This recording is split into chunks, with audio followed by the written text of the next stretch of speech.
season 2, we made it. I know I talked to you for season 1, so I just want to send a big congratulations because this is awesome. Thank you. Glad to be here. And glad Apple paid for it. Oof, would have been very expensive if we had to. I offered to pay for it. Apple was like, Yeah. "No, we got this. Yeah. Put your wallet away." You just gotta step back and let them handle their business. Jason, I'll start with you for a second on this one. Obviously, season 1, just seeing the accolades, seeing the fans, seeing how many people have tuned in and continue to watch. And again, here we are, season 2. The show gets you hooked. What will we see in season 2 that's going to keep us wanting even more from the characters in the storyline? Boy, oh boy. Well, I mean, I can tell you what we hope does it. I don't know if I can tell you for sure it will work, but so far so good.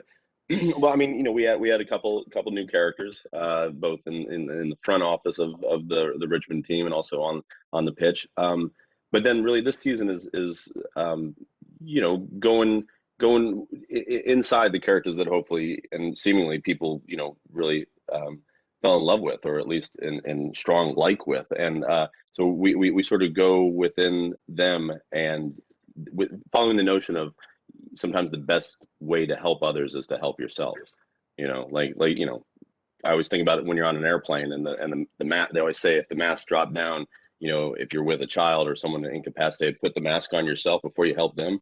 And it sort of seems counterintuitive as a parent. You want to help the child, but it's like tough to help a child if you're choking. So take care of yourself. And so yeah, we sort of dramatize and hilaritize that. Yeah, the comedy version of a plane crash is what we're going for in season 2. That's right. Yeah, or at least heavy turbulence.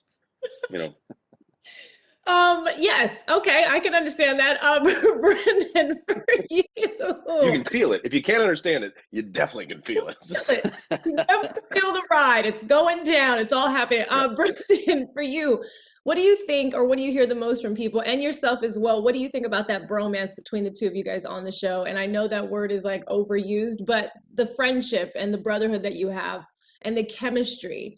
What is so special about that? And then just seeing it play out on screen.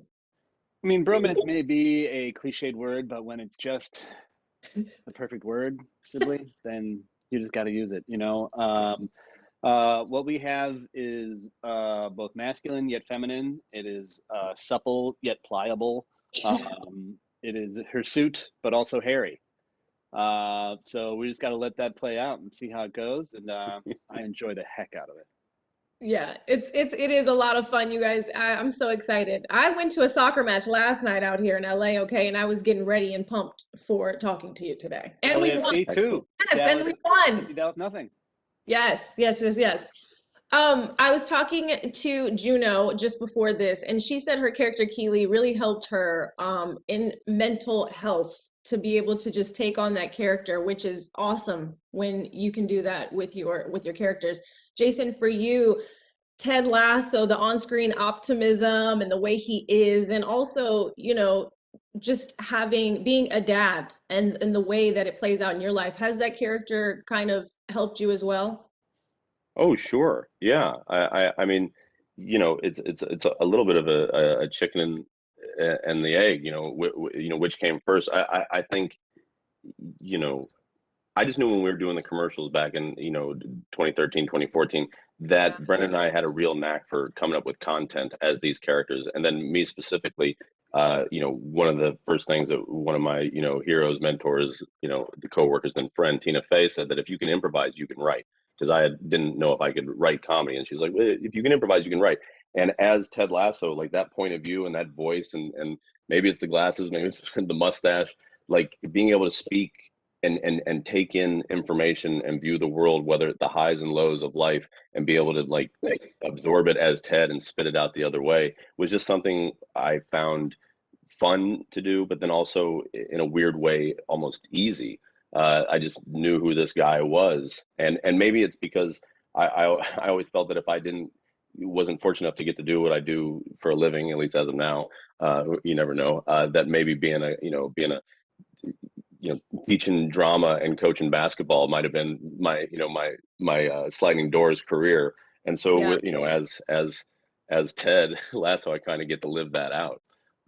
you know, in a very fun way because I have, you know, control over it, you know, with, you know, you know, sort of, you know, Sort of, yeah, sort of. more so than in my real life, you know. Yeah.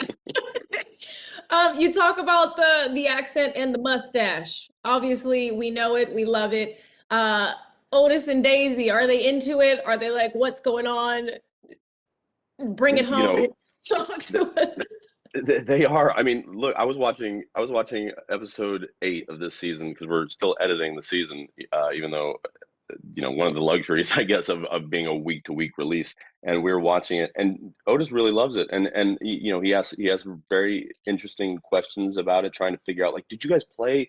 Like, you know, there's a soccer match in that episode. He's like, did you guys play the whole game and then just pick? I go, no, we scripted out what they were gonna do. He goes, so you already knew who was gonna win or lose? I was like, yeah, you know. In regards to the mustache, you know, Daisy is 4.5 years old. She's probably only seen me clean shaven, you know, for like 2 weeks at a time. You know, both 2 times I played Joe Biden at the end of 2019 and the beginning of 2020.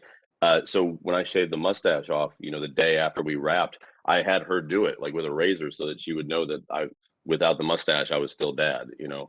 Because I remember that being, even as a you know, teenager, when my dad, who had a mustache growing up in the 80s, when the day he shaved his mustache and came into my bedroom, was like, you know, oh no, you know, it was jarring Yeah. even for me as like a 13-year-old boy. I forget what year it was, but it was, you know, so I can only imagine, even though Daisy is much smarter than me at 4.5 and I was at 13, I wanted to make sure she was involved in it somehow. No, that makes total sense. And Brendan, I know obviously you just had a baby earlier this year, right? So I want to say congratulations, and I'm sure we're going to get to the point of the mustache and the beard with your child as well. Oddly enough, we're already there, and it's Oh. it's really weird.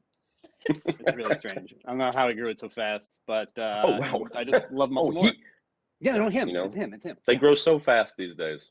You know, I know, haven't seen him in they a really couple do. weeks, and like already facial hair. He Driving and also everything. eats steak. It's very an amazing specimen.